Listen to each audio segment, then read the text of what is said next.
Sachez-le bien que c'est lui qui te consacre. S'il est béni, mais toi tu seras maintenant double béni. Et cet homme, on n'a pas le temps de tout témoigner, mais c'est vraiment quelqu'un de grand cœur. Il a l'humilité, il est vraiment un homme humble. Il a été consacré ici. Il vit en France, à Toulouse. Il ne pouvait pas passer en Afrique sans faire un tour ici. Il était en Côte d'Ivoire, Congo. Il a dit que non, je ne peux pas traverser, monter directement sans voir la famille, sans voir mon père spirituel. C'est un homme qui voyage maintenant comme cela n'est pas permis. Il fait des conférences partout. Pourquoi rester au pied de maître? Il est vraiment un homme béni. Alors pendant qu'il va passer, sois attentif, sois connecté pour écouter le message que Dieu lui a donné pour le peuple de Dieu de lieu de secours. Il a un message particulier que Dieu lui a parlé. Va, dis à mon peuple. C'est lui qui va écouter ces messages. Fasse comme moi. Merci. Alors, le docteur Séverin, sans plus tarder, on acclame très fort le roi des rois.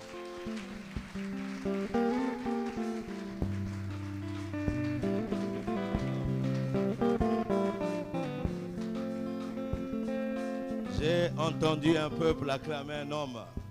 Je veux entendre un peuple qui acclame le roi des rois, le Seigneur des seigneurs.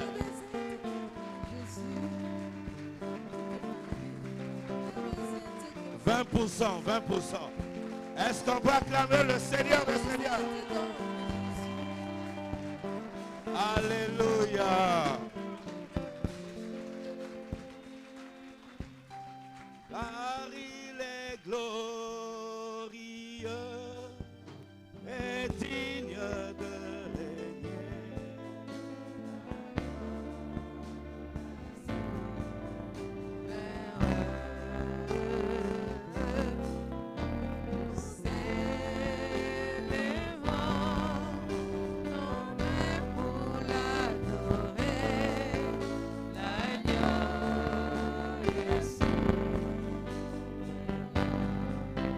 Chantons gloire,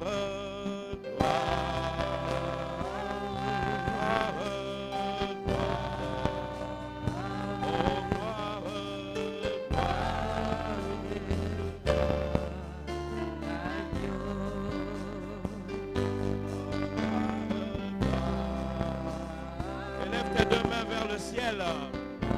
Sois connecté à ce culte. Dieu va te faire du bien ce matin.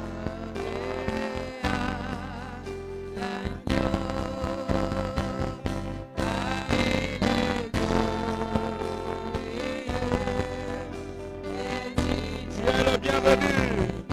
Oh Jésus.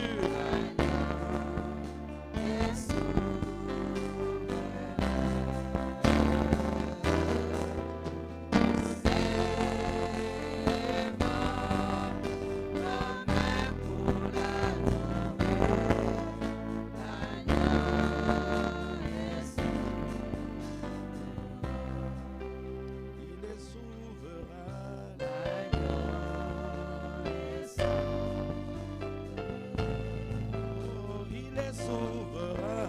Oh, il est souverain.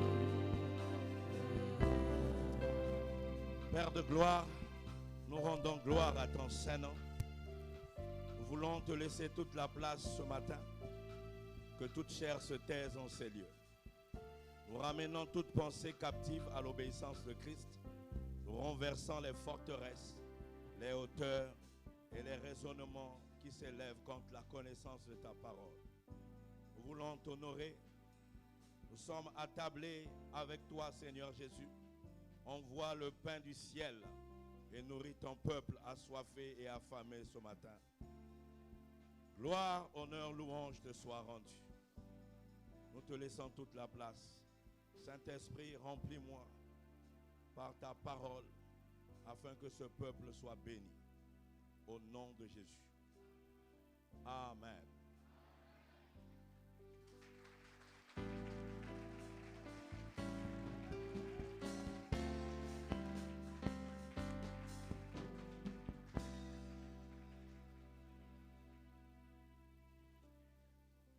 Je bénis le Seigneur pour la vie de mon père spirituel et de ma maman, le prophète Richard et maman Souza. Est-ce qu'on peut acclamer le Seigneur pour leur vie?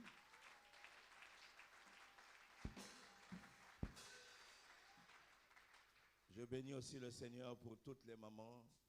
Maman Angélique, alléluia, pasteur Nolé, pasteur Angélique. En tout cas, maman Hortense, toute l'équipe qui travaille ici à lieu de secours. Amen. Je rends grâce aussi à mon frère personnel, Papa Ulrich, alléluia. Je suis heureux de te revoir et toute l'équipe, je vois encore notre sœur la Chantereau, elle a duré ici. Amen. Est-ce qu'on peut acclamer le Seigneur pour tous les fidèles de la maison? Amen. Et je voudrais aussi que vous acclamez pour vous-même, le peuple de Dieu. Alléluia. Je suis puissamment marié. J'ai vu aucune réaction. Je suis puissamment marié. Ma femme s'appelle la prophétesse Patricia. Elle est à Toulouse. Amen. Et donc je dirige l'église à Toulouse. C'est une église sœur avec lieu de secours. Amen. Parce que je sors d'ici. Amen. Je me souviens quand on galérait ici avec papa. Vous ne connaissez pas l'histoire, hein, papa? On vient de loin. Amen. Mais aujourd'hui, on peut dire merci à Dieu parce que Dieu a changé nos vies. Père, merci. Je veux simplement te laisser toute la place maintenant. Parle à ton peuple dans le nom de Jésus. Amen. J'étais à Berlin, en Allemagne, et Dieu m'a emmené au Bundesrat et m'a aussi emmené là où était l'ancien mur de Berlin. J'étais allé prier là-bas à minuit. Une fois que j'ai fini de prier, quand je suis rentré, quelque temps après, j'ai écouté une histoire. Cette histoire, c'est un chauffeur qui a pris un passager dans la voiture. Amen.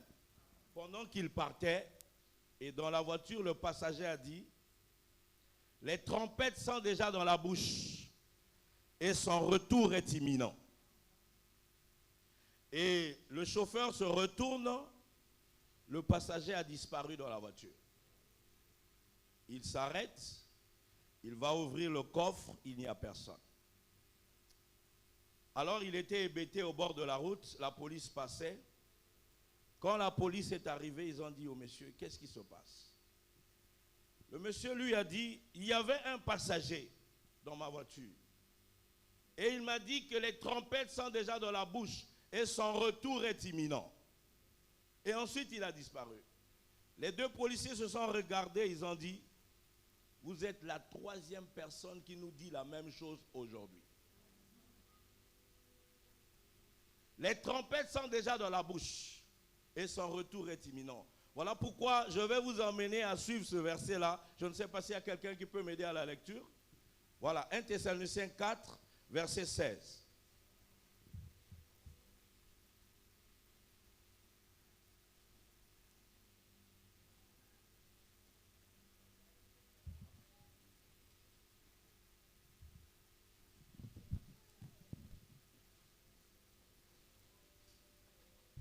Nous voulons lire la parole de Dieu dans 1 Thessaloniciens chapitre 4, le verset 16.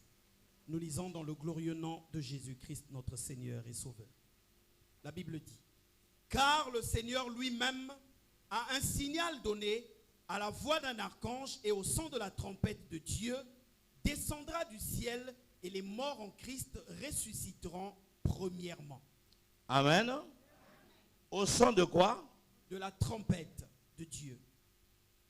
On est en train de nous parler de l'avènement du Seigneur. Amen. Nous allons prendre encore Matthieu 24, verset 44.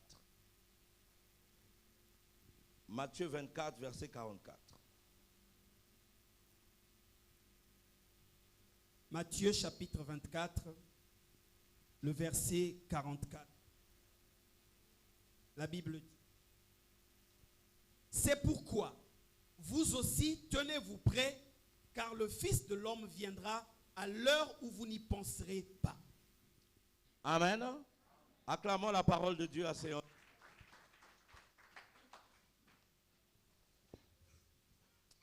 Gloire au Seigneur. Le Seigneur m'a donné ce message pour vous dire à vous, mon frère, ma soeur, que son retour est imminent. Voilà pourquoi il a envoyé ces 3 personnes qui sont venues. Vous savez, quand Abraham a été visité par Dieu, il a envoyé 3 personnes. Et ces 3 personnes étaient des anges que Dieu avait envoyés. Et ces anges-là étaient venus annoncer à Abraham quelque chose qui devait se produire. Et de la même chose, c'est parti en Allemagne. Dieu annonce à son peuple que son retour est imminent. Amen. Et ces histoires-là se sont multipliées un peu partout, par-ci, par-là, dans le monde entier. Mon frère, ma soeur, faites très attention avec les temps dans lesquels nous nous trouvons. Nous sommes dans les temps de la fin. Regarde-toi aujourd'hui, tu as maintenant les bavettes dans la bouche. Est-ce que dans quelques mois là, quelques mois passés, tu avais ça sur toi? Non. Mais aujourd'hui, quand tu vois le monde aujourd'hui, c'est ce qui est en train de se passer. Dieu est en train d'avertir le monde entier que son retour est imminent. Donc, quand le retour de Dieu est imminent, il faut se tenir prêt. La question que je te pose, es-tu prête? Es-tu prêt? Voilà pourquoi dans Matthieu 24, verset 44, il dit, tenez-vous prêts, parce que personne ne sait quand est-ce que le Seigneur va revenir. Personne ne le sait. Tu ne le sauras pas, mais il reviendra comme un voleur. Voilà pourquoi il dit, tenez-vous prêts. Tenez-vous prêts. Église, tiens-toi prêt. Il n'a pas dit de se préparer, mais il a dit, tiens-toi prêt. Parce que se préparer est différent de se tenir prêt. Aujourd'hui, si je viens te chercher à 10 heures et que j'arrive devant ta maison, tu es en train de porter tes chaussures, en train d'essuyer, de porter tes lunettes, je ne sais pas qu'est-ce que tu portes, tu n'es pas prêt, tu es en train de te préparer. Mais quelqu'un qui est prêt, c'est celui quand dès que tu arrives, il prend juste son sac, il s'en va. Amen. Alors, l'église, ça fait plus de 2000 ans que l'église est en train de se préparer. Le temps de la préparation est terminé. Nous sommes maintenant au temps où toi et moi, église, nous devons être prêts. Es-tu prête? Es-tu prêt, maman? Es-tu prête, maman? Es-tu prêt, papa? C'est la question que Dieu te pose ce matin. J'aimerais bien te dire, oh, tu seras béni. J'aimerais bien te dire, tu vas te marier. J'aimerais bien te dire que tu vas gagner ce monde. Mais à quoi sert-il à un homme de gagner ce monde s'il doit perdre son âme? Nous sommes dans un temps grave que l'Église doit prendre conscience dans les temps dans lesquels nous sommes. Comme les fils d'Issachar, ils savaient comment interpréter les signes des temps. Alléluia. Alors ce matin, dans Romains 1, versets 1 à 7, nous allons parler des 3 appels de Dieu à l'humanité dans ces temps de la fin. Amen. Romains 1, versets 1 à 7. 3 fois le mot appelé apparaît dans ce texte de la Bible. Alléluia. Alors, le premier appel que nous allons voir, ça s'appelle l'appel à la repentance. L'appel à venir à Jésus, à tourner le dos au mal, à tourner le dos à l'impureté, à tourner le dos au système de ce monde, mais de venir directement à Jésus. L'appel à la repentance. Acte 17, verset 30. Il dit, Dieu, sans tenir compte des temps d'ignorance, appelle toute l'humanité qu'ils aient à se repentir. Amen. Ce premier appel que Dieu te lance, il te dit, tu sors de ce monde et tu viens véritablement à lui. C'est l'appel à ton salut en fait. C'est l'appel à ton salut. Dieu veut que tu sois sauvé, mais il n'y a qu'un point de salut en dehors de Jésus. Le salut n'est qu'en Christ. Mais quand tu es en Christ, en esprit et en vérité. Ce n'est pas venir à l'église. Ce n'est pas prier. Être en Christ, en esprit et en vérité, c'est plus que ça. Aujourd'hui, quand on voit les gens dans ce monde, même certains qui viennent ici à l'église, ils ont un pied dedans, un pied dehors. Alléluia. Aujourd'hui, ils sont à l'église. Demain, ils sont chez un ganga. Alléluia. Aujourd'hui, il vient voir le pasteur. Demain, il va voir le marabout. Il vient à l'église, il a la Bible. Il vient à l'église et la Bible, mais quand il rentre chez lui, il a un fil autour de lui. Alors le Seigneur te pose la question. Ce temps-là des allers-retours là, mon frère, ma soeur, est terminé. Son retour est imminent. Le Seigneur est venu te dire, sois sérieux, sois sérieuse dans ta relation avec Dieu dans ces temps-là où nous sommes. Parce qu'il ne veut pas que les gens restent. Il veut que les gens soient enlevés. La volonté de Dieu n'est pas que les gens meurent, mais que les gens soient sauvés. Et qu'ils parviennent à la connaissance de la vérité. Voilà pourquoi, mon frère, ma soeur, tu dois être sérieux avec Dieu ces temps-ci. Je suis venu t'annoncer seulement ce message-là. Arrête de jouer avec Dieu. Alléluia. Le temps pour toi est devenu sérieux, c'est ce temps-là.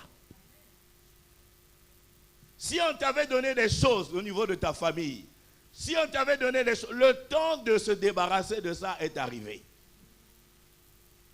Tu dois sortir du système de ce monde. Tu dois sortir du système de ta famille. Tu dois sortir des pratiques de tout genre pour venir à Christ véritablement et que tu vives ton salut. Parce que mon frère, ma soeur, quand Christ va enlever l'église, il n'y aura que le chaos sur la terre. Le chaos, les grandes tribulations. Parce que le Saint-Esprit va élever les saints à la rencontre de Jésus dans les airs. Il n'y aura plus personne ici. Le Saint-Esprit n'est pas là. Le Père n'est pas là. Jésus n'est pas là. Qui va te défendre?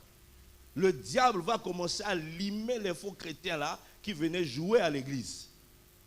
Voilà pourquoi, mon frère, ma soeur, le message de Jésus est que réveille-toi. Réveille-toi, les temps sont mauvais. Il a dit dans les derniers temps, il y aura des temps difficiles. Mais c'est les temps difficiles que nous sommes en train de traverser. Regardez comment les gens meurent à gauche, à droite. Est-ce que cela ne vous interpelle-t-il pas?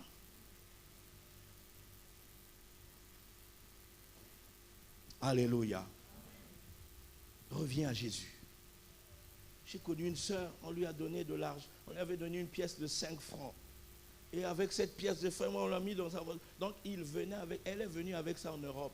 Elle a dit, il faut garder ça. Vous savez, les pièces de 5 francs de l'époque là. Elle avait ça dans son sac. Donc chaque fois qu'elle se promenait, elle devait avoir ça dans son sac. C'est son père qui lui avait donné ça. Pour qu'elle puisse réussir. Mais depuis qu'elle a ça, elle ne réussit pas aussi. Tout est bloqué. Alors c'est là où elle m'a rencontré.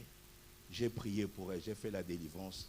On a détruit le pouvoir qui était derrière cette pièce, on l'a jeté. La vie de cette sœur était totalement transformée. Le diable, c'est un menteur. La solution est auprès de Jésus. Depuis qu'on nous a donné les choses de la famille, là, qu'on nous donnait garder là, qu'est-ce qu'on a vu? Qu'est-ce qu'on a réalisé? On souffre. Il n'y a pas de voiture. Il n'y a pas de maison. Les enfants ont du mal à manger. Il y a beaucoup de situations que nous traversons. Si c'était efficace, pourquoi on ne serait pas haut? Pourquoi on n'aurait pas réalisé? Le diable, c'est un... Le temps est arrivé d'abandonner toutes ces choses-là et de venir véritablement à Jésus. Parce que Jésus aussi bénit. Dis avec moi, Jésus bénit. Jésus change de vie. Jésus change de destinée. Nous tous là, il a changé notre destinée. Parce qu'on est venu véritablement à lui. On a été sincère et consacré à lui. Et Dieu a fait des grandes choses. Il est capable de le faire aussi dans ta vie, ma soeur. Abandonne ces choses-là. tourne-toi vers le Seigneur pour ton salut. La Bible dit dans Philippiens 2, verset 12, il a dit, travaille à ton salut avec crainte et tremblement.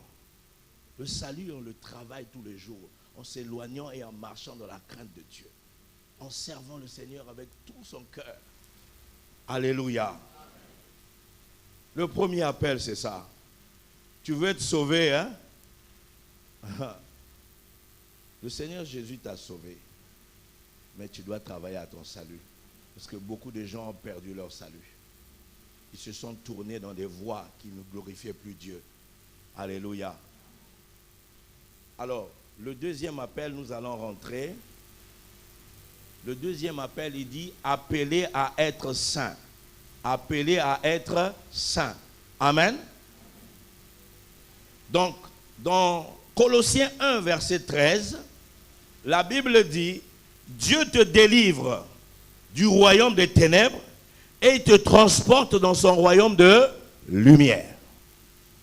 Et dans ce royaume-là où Dieu t'a transporté, il ne t'a pas transporté dans une dénomination. Il ne t'a pas transporté dans une religion. Dieu transporte dans un royaume. Dis avec moi royaume. Donc tu es dans un royaume. Même la nouvelle naissance nous fait rentrer dans quoi? Dans le royaume de Dieu.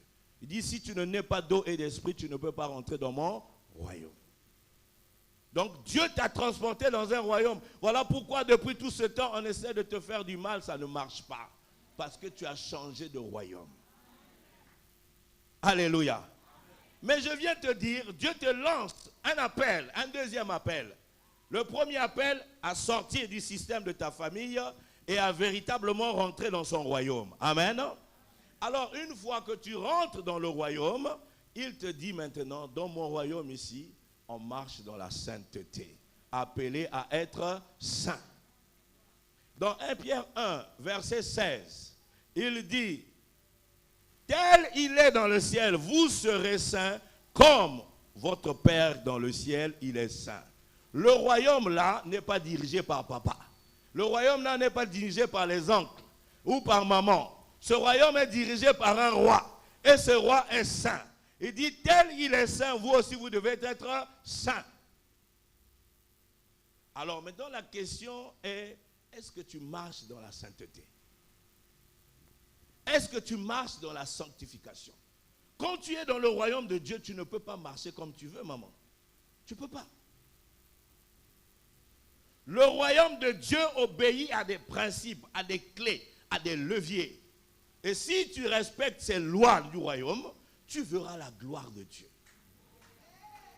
Beaucoup de gens sont devenus des hors-la-loi parce qu'ils ne respectent pas la loi de Dieu. Dans ce royaume-là, il y a une façon de marcher. Si tu respectes les lois du royaume, tu ne vas pas subir les choses, tu vas les provoquer. Et dans ce royaume, on doit marcher dans la sainteté. Il dit dans Hébreux 12, verset 14, il dit, recherchez la paix avec tous et la sanctification, sans laquelle nul ne verra le Seigneur. Or, nous voulons voir le Seigneur, n'est-ce pas? Mais il dit, marchez dans la sainteté. Si tu veux voir Dieu dans ta vie, marche dans la sainteté. Mais tu marches comme tu veux. Aujourd'hui, tu fais ceci, demain, tu fais cela. Tu fais toujours les choses qui te plaisent. Tu ne fais pas les choses qui plaisent à Dieu. Amen. C'est ça ton problème. Or, la sainteté est une arme. La sainteté est ta protection. Amen. La sainteté est une arme puissante contre laquelle l'ennemi ne peut rien. Amen. L'ennemi vient toujours trouver ce qui est à lui et il utilise ça. Voilà pourquoi Jésus dit, le prince de ce monde vient, mais il n'a rien de lui en moi. Voilà pourquoi le diable ne pouvait rien contre Jésus.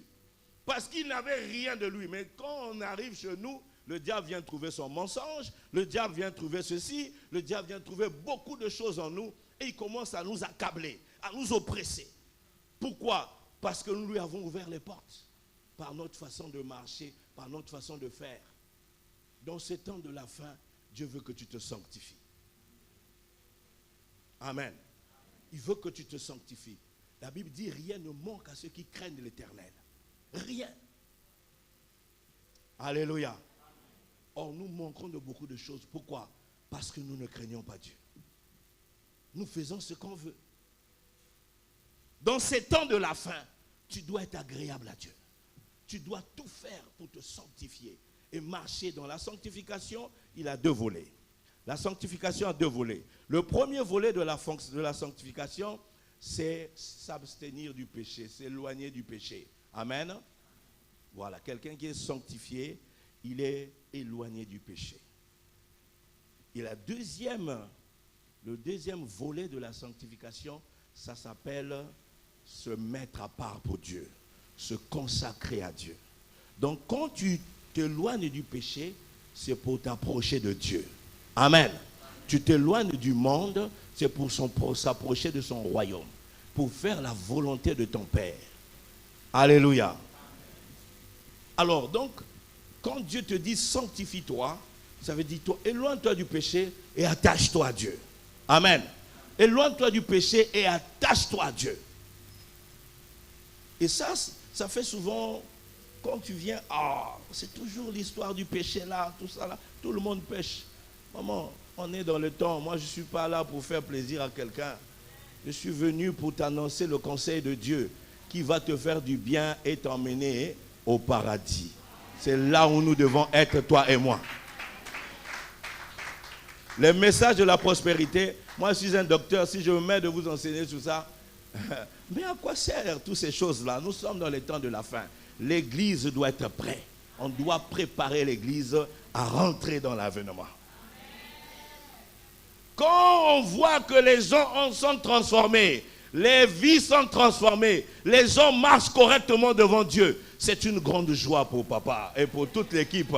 Ça veut dire que Dieu est en train de faire des grandes choses dans vos vies. Mais quand on voit une vie de débauche, une vie d'impureté, comment veux-tu venir dire au Seigneur, Seigneur, Seigneur, alors que ton cœur est éloigné de Dieu? Beaucoup disent Seigneur, Seigneur, mais ils ne font pas ce que le Seigneur leur dit. Alléluia. Alors, ton corps, maman, doit être sanctifié.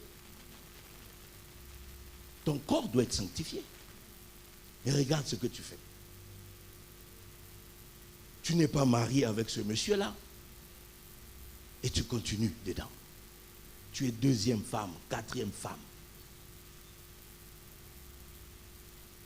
Ton problème est là. Ce monsieur-là, tu lui as déjà donné les enfants. Tu as peut-être 3 enfants avec lui. Pourquoi il ne veut pas t'honorer? Pourquoi? Il ne veut pas t'honorer, pourquoi? La Bible dit dans Hébreux 13, 4 que le mariage soit honoré de tous. Toi, tu es avec lui, ça fait peut-être 10 ans. Tu as déjà 3 enfants que tu lui as donnés. Il t'a vu de long en large. Pourquoi il ne veut pas t'honorer? C'est à toi de prendre les décisions. La Bible dit dans Job 22, verset 28, à tes résolutions répondra ton succès. Tes décisions vont répondre ton succès. Ne joue pas avec ton salut. Maman, il faut fermer les pieds. Tu lui donnes un embargo. Si tu ne veux pas m'épouser, on va rester comme ça. Depuis tout ce temps-là, ton père n'a même pas bu un verre de Tangawiz. Même pas un verre de Coca-Cola, là. Rien. Et vous êtes là, ensemble. Vous vous gérez là, depuis 10 ans. Le Seigneur Jésus, il arrive. Il vient te trouver sur lui. Vous n'êtes même pas en règle. Il va t'enlever. Oh, tu es en train de t'amuser. Il ne va pas t'enlever. Et tu vas perdre le ciel pour quelqu'un comme ça. Non. La Bible dit, tu dois travailler à ton salut avec crainte et tremblement. Ton salut est plus important que ton plaisir. Tu lui dis ça. Je n'ai pas envie de rater mon salut à cause de toi. Ou tu m'épouses, ou c'est l'embargo. Jusqu'à ce que tu prennes la décision. 1 Thessaloniciens 5. 1 Thessaloniciens, nous allons prendre 4. 4, versets 3 à 5. 1 Thessaloniciens 4, versets 3 à 5. 1 Thessaloniciens chapitre 4, de 3 à 5, il est écrit.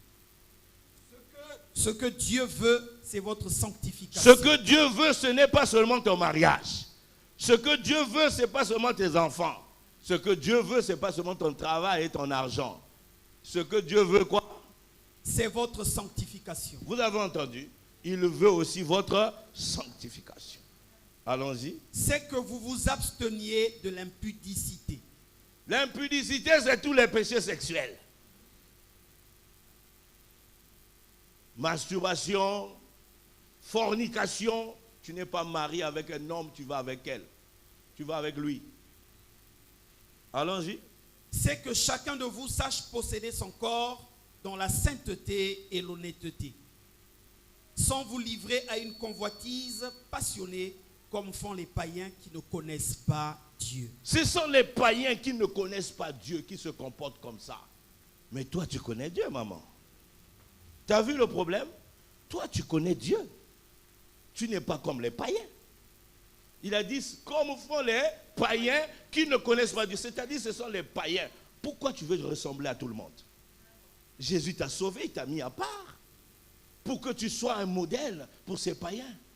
Pour ton mari qui va boire tout le temps. Il a envie que toi, tu sois un modèle. Mais quand on te voit, tu ne fais pas ce que Dieu te demande de faire. Ton corps, là, c'est le temple du Saint-Esprit. L'Esprit de Dieu habite en toi. Respecte Dieu qui est en toi. Depuis qu'il est rentré dans ta vie, on n'arrive pas à t'atteindre. On n'arrive pas à te tuer à cause de lui. À cause de sa présence en toi. Mais respecte-le. Donne-lui du respect, maman. Alléluia.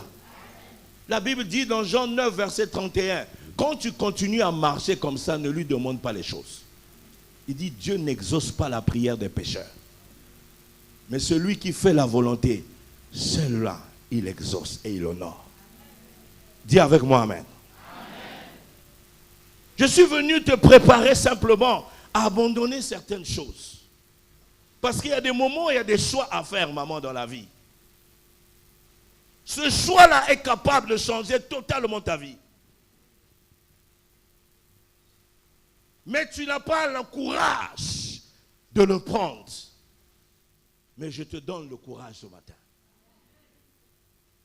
Que le Seigneur arrive te trouver comme il faut. Alléluia. Dis avec moi amen. Nous allons terminer avec le dernier appel. Alléluia. Le dernier appel. Il a dit appeler à être apôtre. Amen. Ça s'appelle l'appel au service. L'appel au ministère. Dis avec moi appel au service. Appel au service. Alléluia. Ministère, ça veut simplement dire appel. Ça veut simplement dire service. Amen. Alors, il y a un problème aussi. Dans ces derniers temps, tu dois te mettre au service de Dieu. Ce sont tes œuvres qui te précèdent dans le ciel. Il a dit, heureux ceux qui meurent en Christ, car leurs œuvres les précèdent dans le ciel. Mais le problème, c'est que toi, tu ne veux pas servir Dieu. Quand tu viens ici, tu t'assois et tu t'en vas. Alors, quand on te dit, mais pourquoi tu ne veux pas servir Dieu? Et toi, tu donnes les raisons. Oui, je ne veux pas rester là avec les gens, ça crée des problèmes. Le problème, ce n'est pas l'église. Le problème, c'est toi, maman. C'est toi le problème. Ce n'est pas l'église. Parce que nous sommes le troupeau de Dieu. Et lui, il est le bon berger. Alléluia. Un troupeau, c'est un ensemble de brebis qui marchent ensemble. Toi, tu veux être... Ceux qui marchent ensemble, ceux qui marchent solitaires, ce sont des serpents. Alléluia. Un serpent, il est solitaire. Il n'a pas de berger devant lui. Tu as déjà vu un berger avec un serpent, avec des tas de serpents derrière? Jamais. Mais les brebis, tu vas les voir. Alors, si tu es une brebis du Seigneur, il faut que tu saches vivre avec les autres. Et te mettre au service de Dieu. Dieu a fait beaucoup de choses dans ta vie. Il est temps que toi aussi tu fasses quelque chose pour lui. Dis avec moi amen. Et ce que tu fais pour Dieu, et ce sont ces œuvres-là qui te précèdent là-bas dans le ciel. Il y a beaucoup d'avantages à servir Dieu. Dans ces temps de la fin, Dieu veut voir une armée, une église qui se lève dans le service. Amen. Vous soyez comme une armée qui se lève pour travailler pour Dieu. Il y a beaucoup d'avantages à servir Dieu. Je vais t'en donner quelques-unes. Premièrement, nous sommes dans Exode 23, verset 25. Il dit, tu me serviras et je bénirai ton pain et ton eau. Ça veut dire que lorsque tu sers Dieu, Dieu bénit ton pain et ton eau. Le pain là, c'est ça qu'on appelle le pain quotidien, c'est-à-dire ta vie de tous les jours. Dis avec moi amen. Ensuite, lorsque nous allons dans Jean 12, verset 26, la Bible dit, Jésus dit, celui qui me sert, mon Père l'honorera. Amen. Mon Père l'honorera. C'est-à-dire, là où est Jésus, là où tu es, et le Père va t'honorer. Or, beaucoup de nous ne sommes pas honorés. Nous arrivons quelque part, c'est comme si tu n'es même pas là. Tu es rentré quelque part, c'est comme si tu n'es pas là. Les gens te méprisent, les gens t'insultent, les gens te... Non, ne fais même pas cas de toi. C'est parce que tu ne sers pas Dieu. Voilà pourquoi tu es méprisé, tu es comme la risée des gens. Mais quand tu sers Dieu, Dieu met une aura en toi. Tu ne vois pas ça, une aura invisible, les gens ne voient pas. Mais dès que tu arrives, les gens sentent qu'il y a quelqu'un qui est arrivé. Alléluia. Et on commence à te respecter, à t'honorer, à te considérer. Mets-toi au service, tu verras que là où on te méprisait, les gens vont commencer à te... Tu ne vas pas comprendre comme si les gens ont changé. Non, c'est une aura que Dieu met en nous, ceux qui le servent. Alléluia. Dieu veut t'honorer. Sers-le, il va t'honorer. Dis avec moi amen. Dans Malachie 3, verset 18, il y a encore un avantage. Il dit, je ferai la différence entre ceux qui me servent et ceux qui ne me servent pas. Amen. Il n'a pas dit, je ferai la différence entre ceux qui me prient et ceux qui ne prient pas. Il dit, entre ceux qui me servent et ceux qui ne me servent pas. Mets-toi au service de Dieu, il va te distinguer. Amen. Il va te distinguer. Quand tu es distingué, peu importe là où tu vas, les gens sentiront la différence. Pourquoi? Parce que tu es au service de Dieu, du grand roi, celui qui est le Tout-Puissant. Amen. Il va te changer, il va te distinguer. Dans ta société, il va te distinguer. Dans l'église, il va te distinguer. Dans ta famille, il va te distinguer. Il va t'élever. Amen. Tu es avec moi? Alors, je peux rester là en train de te dire tous les avantages de ça, et tu verras. Il dit encore, il épargne dans le livre de Jérémie, il dit, j'épargne celui qui me sert. Amen. Dieu va t'épargner de beaucoup de dangers. Nous là que vous voyez, on serait mort il y a longtemps. Dieu nous a épargné de beaucoup de situations. Pourquoi? Parce qu'on est dans le service. Amen. Il dit, il est utile pour moi. Je ne peux pas le laisser arriver ce genre de choses-là, mais s'il meurt. Non. Dieu t'épargnera de beaucoup de situations parce que tu es utile. Mais si tu n'es pas utile, tu ne fais rien. Tu sais, l'arbre qui n'est pas utile, Dieu fait quoi? Il le coupe et il l'envoie au feu. Sois utile pour Dieu. Sois un vase utile pour Dieu. Sois un vase qui sert l'Éternel. Mets-toi au service de Dieu. Dans ces temps de la fin là, prends la décision. Seigneur, tu as fait beaucoup de choses dans ma vie. Maintenant, il est temps pour moi de faire des choses pour toi. Alléluia. Toutes les femmes que Dieu a sauvées dans la Bible, des femmes comme les Marie de Magdala, 7 esprits sont partis, ils ont été délivrés. Mais quand ils sont rentrés, ils se sont mis au service de Jésus. Reconnaissance à Dieu pour ses bienfaits. Alléluia. Je bénis le Seigneur pour tous ceux qui servent Dieu dans cette église. Et je vais prier pour vous. Alléluia. Oui, servez l'Éternel. Moi, je suis docteur de la parole et je suis aussi représentant d'un institut américain là-bas en Europe. Et nous avons déjà formé plus de 3000 pasteurs dans le monde. Et je peux vous dire une chose. Le conseil que je donne moi à ceux qui veulent servir Dieu, je leur donne 4 clés. 4 clés pour servir Dieu efficacement. Et je vais terminer avec ces 4 clés-là. Dieu t'appelle à le servir maintenant. Et il veut te donner 4 clés pour que tu sois efficace dans le service. Dis avec moi amen. Est-ce que toi, tu veux connaître ces clés? Tu es sûr? Donc acclame Jésus alors. Je vais te donner ces clés-là. La première clé, ça s'appelle la connaissance de la parole de Dieu. Dis avec moi, connaissance de la parole de Dieu. Tu ne peux pas servir un Dieu que tu ne connais pas. Tu m'as entendu? Tu ne peux pas servir un Dieu que tu ne connais pas. Or, tu apprends à connaître Dieu, la parole de Dieu va t'emmener à la connaissance de Dieu. La Bible dit, tu connaîtras la vérité et la vérité t'affranchira.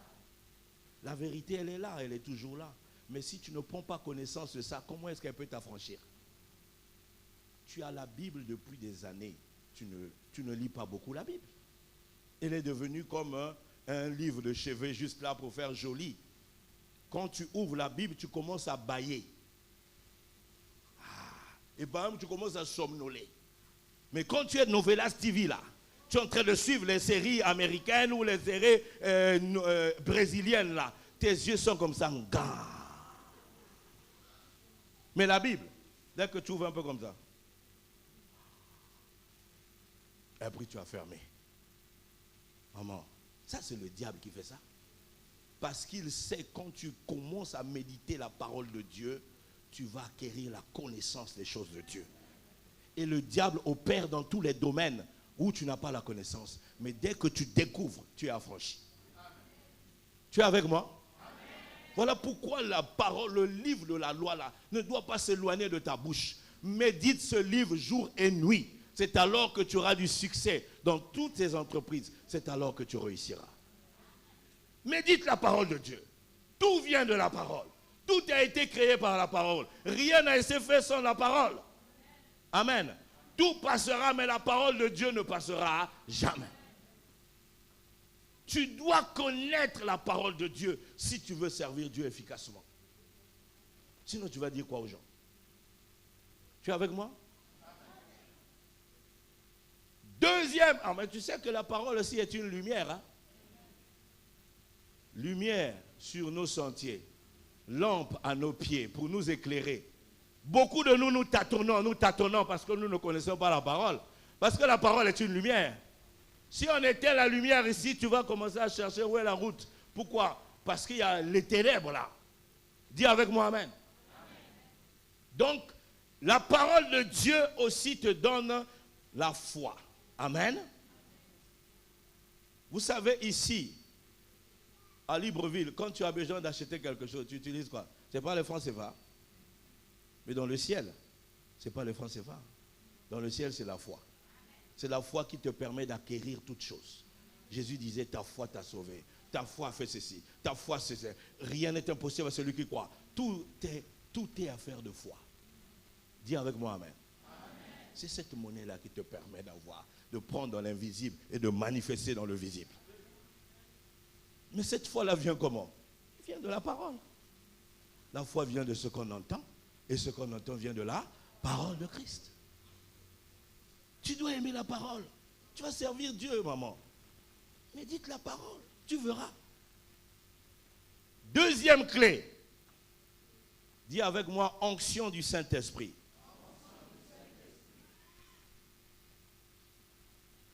L'onction du Saint-Esprit va t'emmener à servir Dieu efficacement. Voilà pourquoi Jésus a dit à ses disciples, ne bougez pas de Jérusalem. Restez là dans la chambre haute.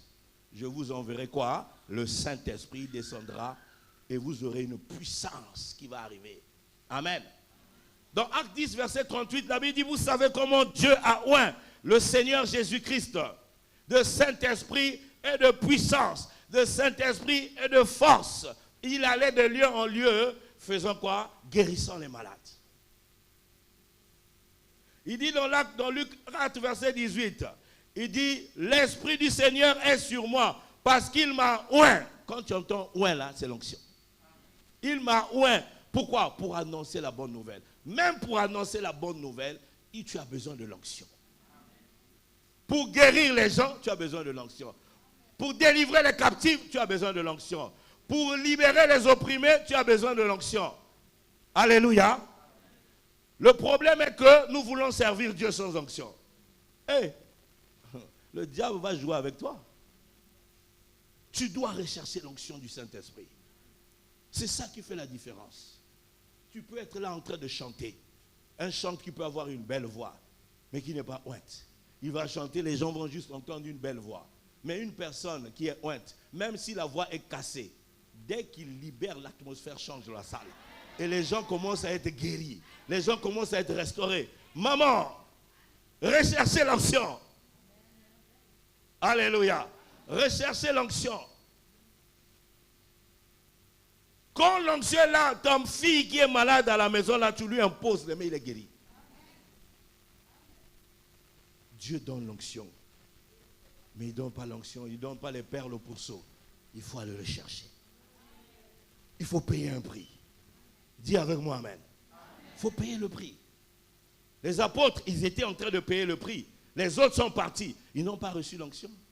Mais ceux qui sont restés dans la fidélité, ils n'ont pas bougé. Dieu les a honorés. Il les a remplis. Chacun avait son feu. Alléluia. L'onction te donne le feu de Dieu. Dis avec moi, amen.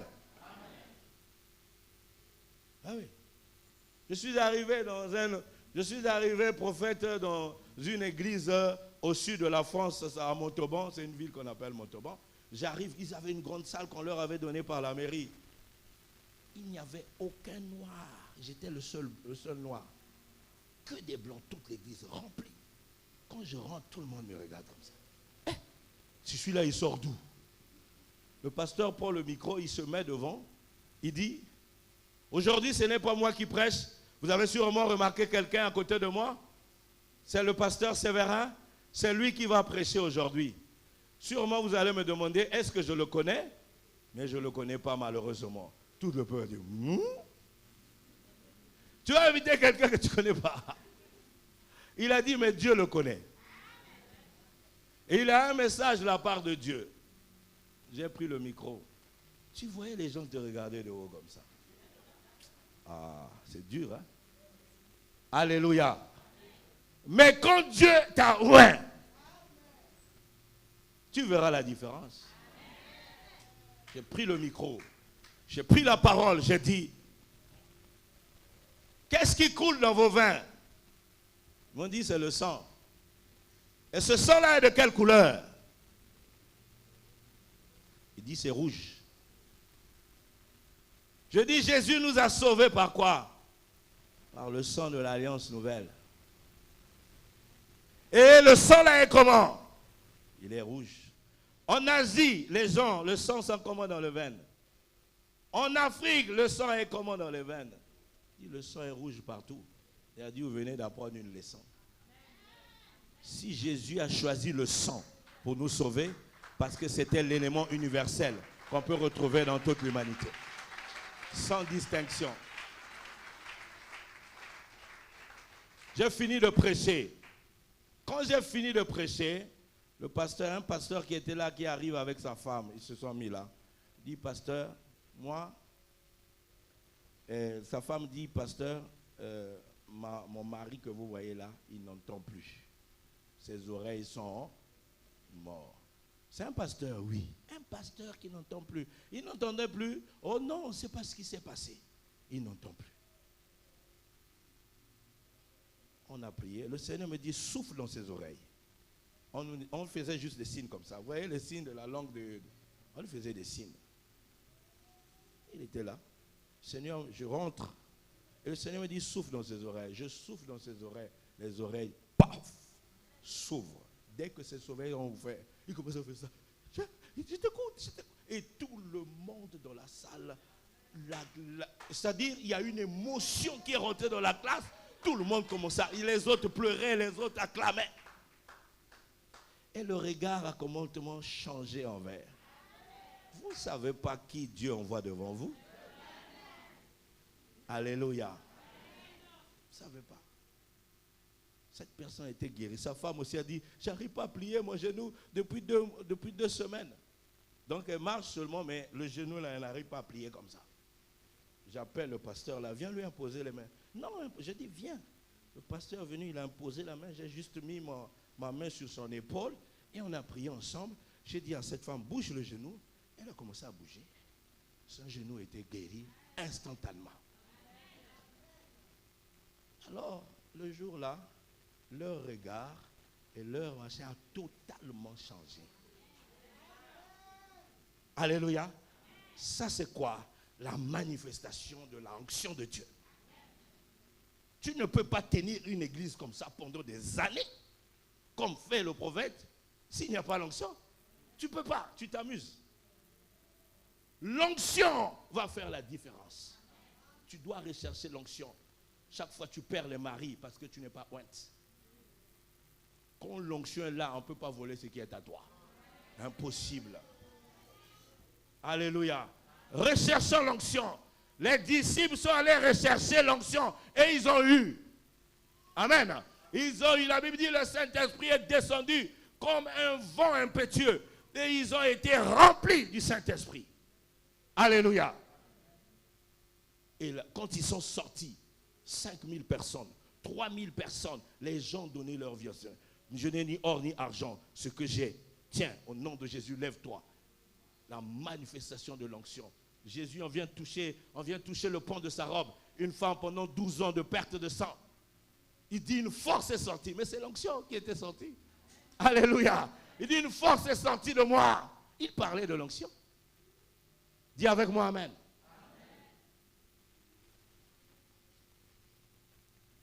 Troisième clé, c'est le caractère de Christ. Dis avec moi le caractère de Christ. Si tu veux servir Dieu efficacement, tu as besoin de le servir avec le caractère de Christ. Dis avec moi amen. On ne sert pas Dieu avec le caractère de papa et de maman. On ne sert pas Dieu avec le caractère de serpent ou le caractère de chien, de cochon. On sert Dieu avec le caractère de Christ. Sinon, tu vas faire fuir tout le monde. Et vous voyez des gens qui sont loin. Il y a l'onction. Mais regarde son caractère. L'onction ne bâtit pas. Je t'informe. L'onction ne bâtit pas. L'onction attire. L'onction attire. L'onction attire, mais l'onction ne bâtit pas. On bâtit avec le caractère de Christ. La sagesse, l'humilité, la crainte de Dieu. Mais comment tu sers Dieu avec un caractère pourri? Alléluia. Il y a même des gens qui veulent servir. Tu viens à l'église, tu es colérique. Alléluia. Ta colère, tu es trop nerveuse. Tu es orgueilleuse. On ne peut pas te parler.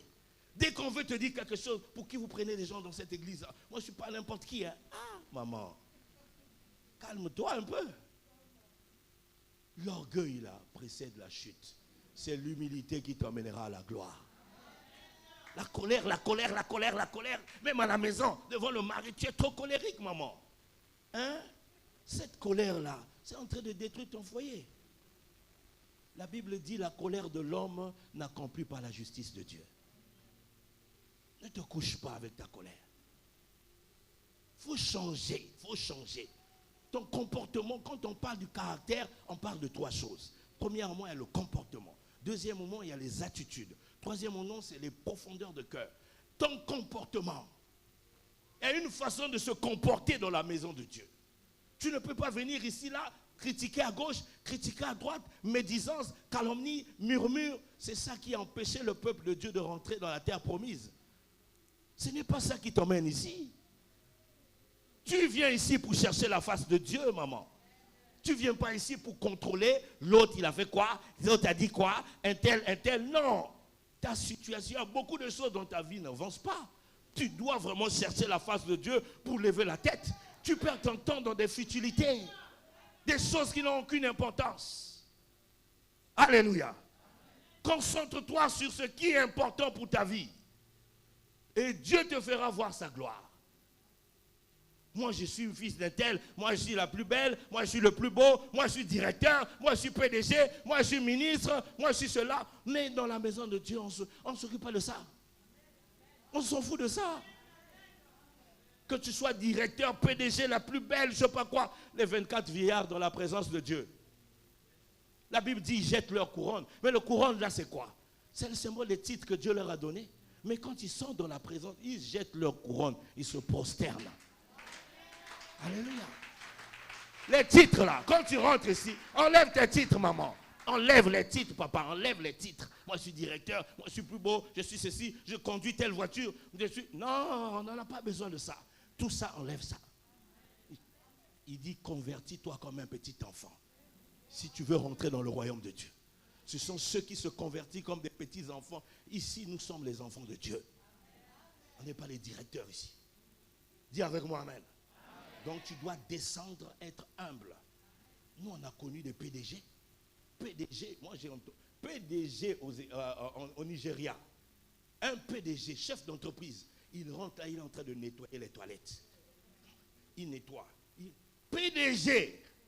Il sait qui je suis. Si je suis élevé comme ça, c'est à cause de lui. Alléluia. Pourquoi m'enorgueillir? Il vient, il nettoie les toilettes. Quand les gens arrivent, tout est propre.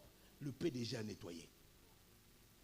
Mais nous, là, parfois, on vend juste les arachides derrière, là. On est déjà comme ça. Ah, maman. Comment tu peux t'élever? Comment Dieu peut t'élever avec l'orgueil? Avec l'arrogance? Tu n'es même pas encore arrivé. Sois humble pour que Dieu t'élève. Il t'emmène. Dieu résiste aux orgueilleux. Mais il fait grâce aux humbles. Dis avec moi, amen.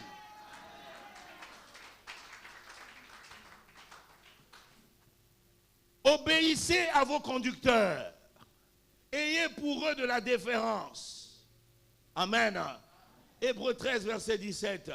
C'est ça que Dieu nous demande. Quand papa parle, il y a même des gens, quand on leur donne un petit titre dans l'église, yeah, c'est fini, tu ne peux plus leur parler. On ne peut plus te parler, tu es devenu qui même? Le papa parle, toi aussi tu parles. Hein? Il faut savoir écouter avant de parler. On te parle, tu es devenu comme ça. Depuis qu'on t'a donné le titre là, on ne peut plus te parler. Sois humble, sois humble. Il faut savoir écouter. Voilà pourquoi Dieu t'a donné 2 oreilles, une seule bouche. Pour beaucoup écouter et moins parler. C'est ça la sagesse. Quand tu sers Dieu, tu dois avoir un bon comportement. Alléluia. Dis avec moi amen. Bon, je ne sais pas si vous recevez ça bien. Ne vous fâchez pas contre moi. S'il vous plaît, ne vous fâchez pas contre moi. Le prophète Richard ne m'a rien dit. Alléluia. Il ne m'a rien dit. Je suis seulement en train de vous parler de ce que Dieu m'a demandé de vous dire. Parce qu'il veut que son église change. Il y a certaines choses qui n'arrivent pas encore de ta vie, qui résistent, qui traînent à cause de ça seulement.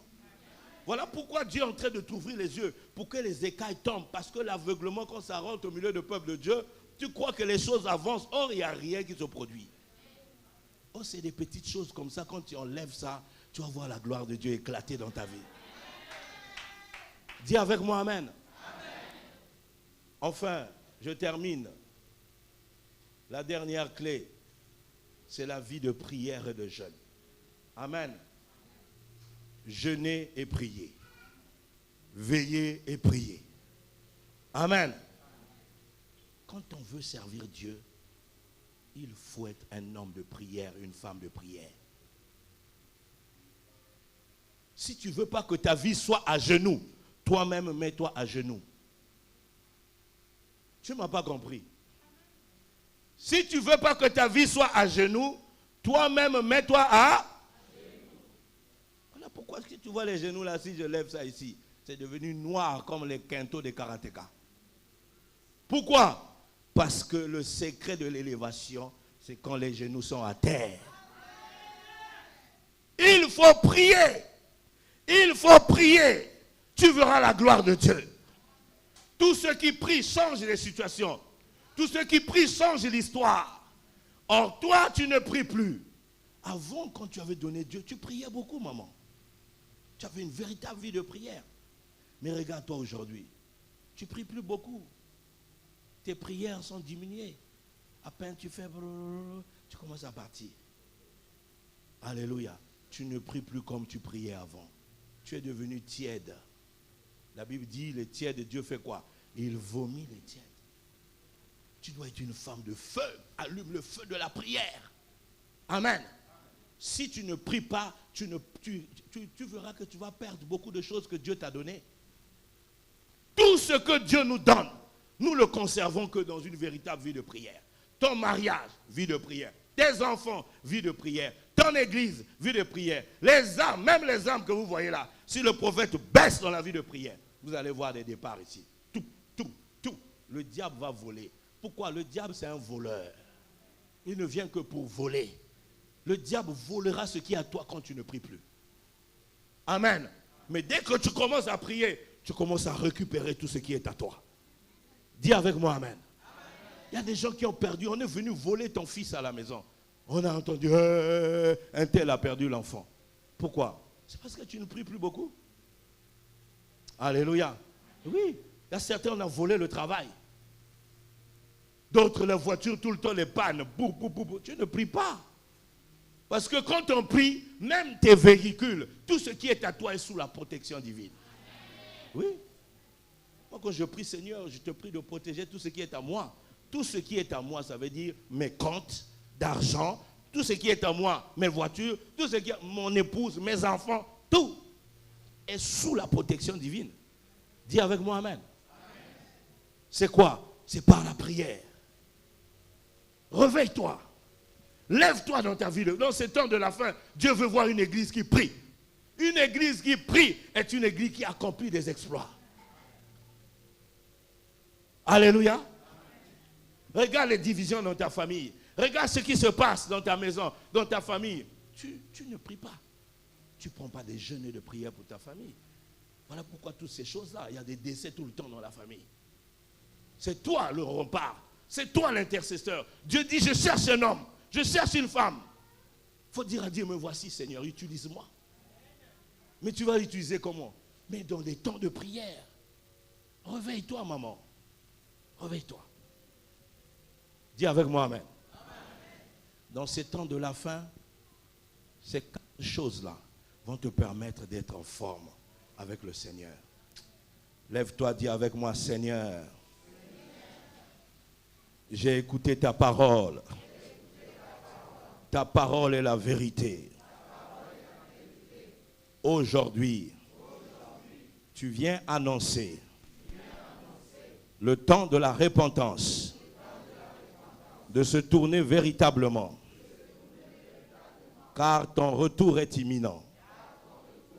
Seigneur, pardonne-moi mes erreurs, mes fautes, ma négligence.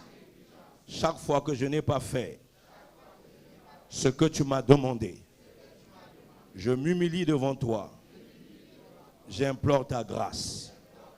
Lave-moi, purifie-moi par ton sang précieux. Aujourd'hui, je renonce au système de ce monde. Je renonce au système de ma famille, aux pratiques de ma famille, aux alliances de ma famille. Je rentre véritablement en esprit et en vérité dans le royaume de Dieu, dans le camp de Jésus, où il y a la victoire, où il y a la bénédiction. Seigneur, change-moi, transforme-moi. Je refuse de marcher dans la vie de péché. Aujourd'hui, lave-moi par ton sang précieux.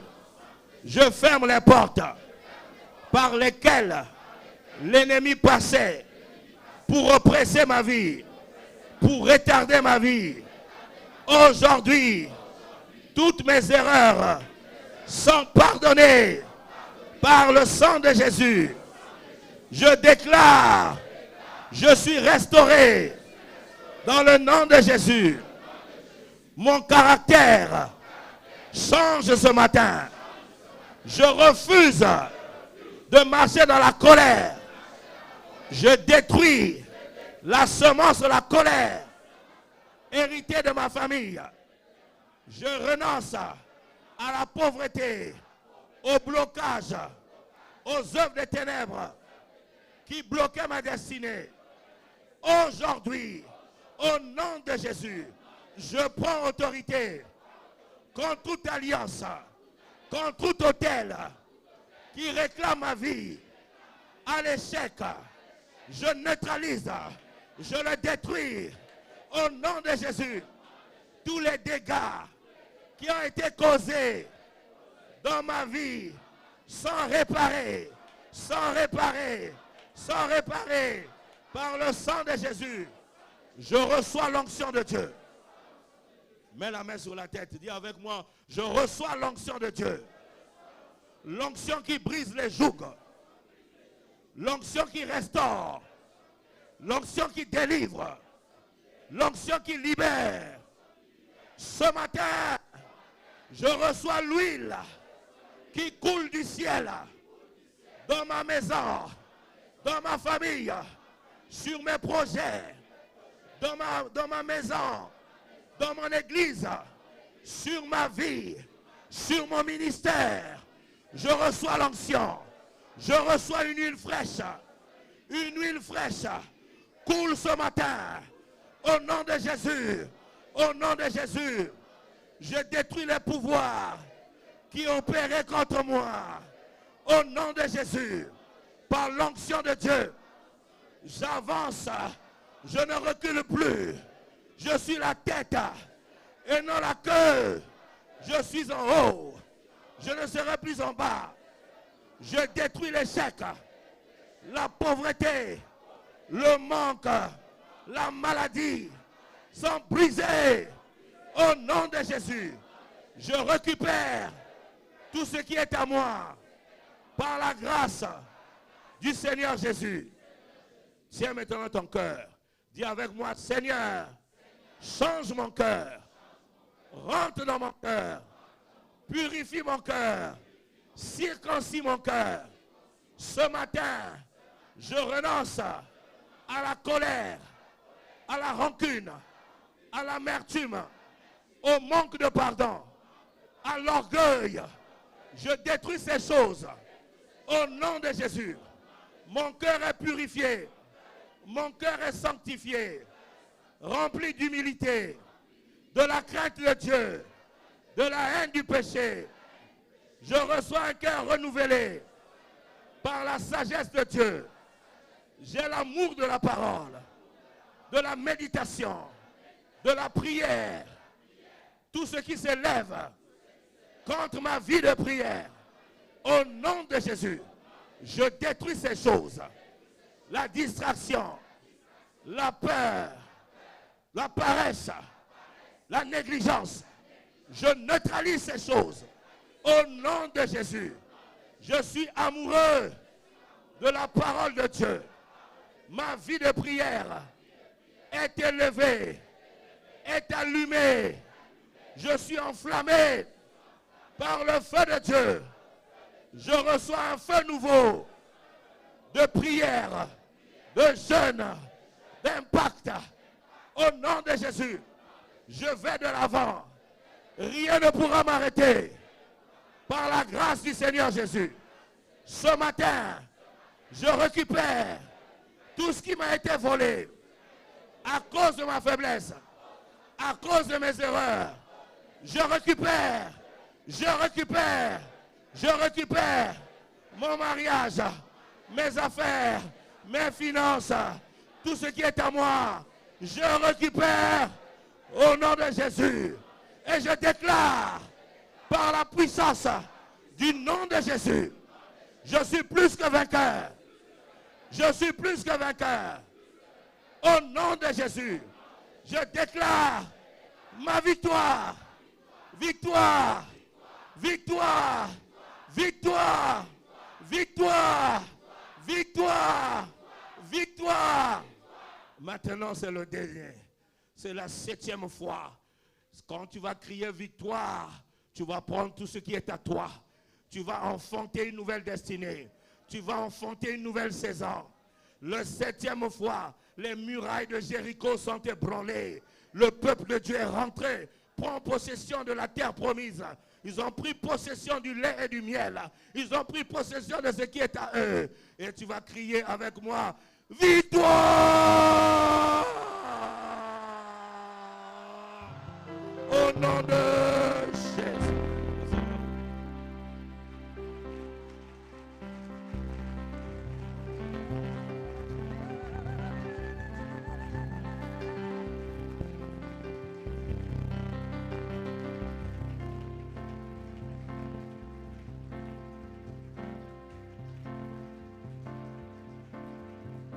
On acclame encore très, très, très, très, très fort le roi des rois.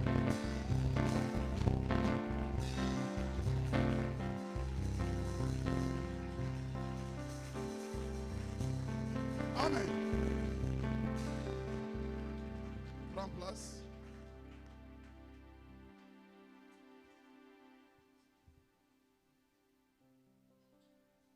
Le prophète Élie, auprès de la veuve de Sarepta,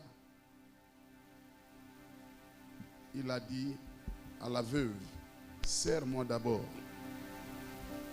La veuve voyait ce qui était devant elle, mais elle ne savait pas que Dieu, il est le Dieu de multisystèmes. Alors par là, je voulais dire quoi? La première des choses, quand tu viens à l'église, viens d'abord servir Dieu. Je pense que ce sont des choses qu'on répète à tout moment. On sert Dieu dans tous les sens. Rien que ta présence, c'est aussi servir Dieu. La volonté, l'amour. Docteur, sois vraiment béni. Il y a des caractères qui découragent. Je l'ai toujours dit, il y a des fois nous sommes à l'église, il y a des regards qui ne donnent pas la joie. Et ça ne te donne pas le courage de bien parler, parce que le regard te fait peur. Ne sois pas trop sérieux en excès. Non. Laisse le Saint-Esprit travailler en toi. C'est très important. Qui comprend quelque chose dit Amen. Là où tout le monde dit Amen, mais toi tu es trop sérieux. Donc tu veux montrer vraiment que non. Donc ce sont des choses que non. Sois humble. Dieu va t'élever. Autrefois, il y a cet homme, Papa Moussavou, il est en train de danser là. Il est en train... Qui n'était pas là? Non. Il est en train de danser devant ici là. Peut-être toi tu peux penser que mais qu'est-ce qu'il veut montrer? Attention. Avec Dieu, trop de sérieux, ce n'est pas aussi bon. Sois souple. Sois vraiment béni, papa. C'est vraiment important. On a besoin de serviteurs dégagés, libérés. Ne dis pas que j'ai. Non. À côté de toi, il y a un papier qui est là, tombé. Si tu ne peux pas récupérer ça ou ramasser, appelle les gens de la sécurité. Permettez, regarde. Donc la maison de l'Éternel, c'est là où il y a la présence de Dieu. Tu vois bien que tu as un enfant. L'enfant a versé l'eau dans l'église. Mais sois sensible. Amen. Sois sensible. Ne laisse pas ça comme ça. Nettoie.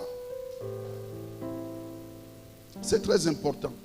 Nous devons craindre la maison de l'Éternel, la présence de Dieu. C'est vraiment très important. Alors, merci. Ce que nous allons faire, ce n'est pas que quand il a prêché, il a besoin de l'argent. Non. Mais moi, je pense que je l'ai toujours dit.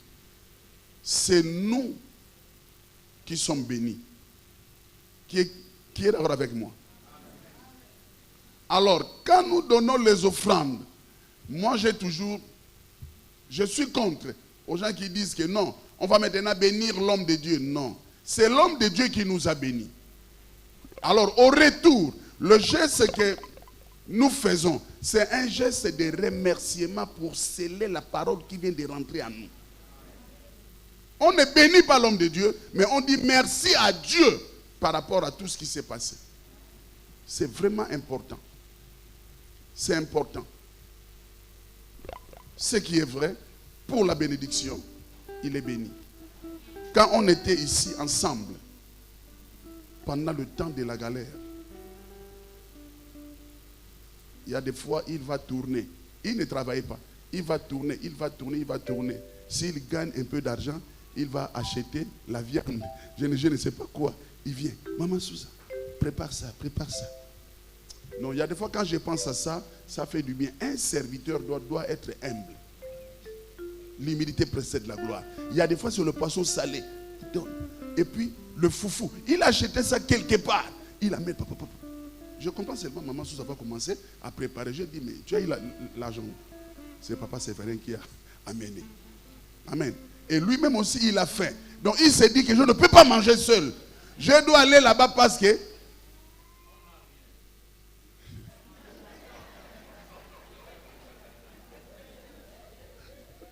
Sois béni. Amen. Amen.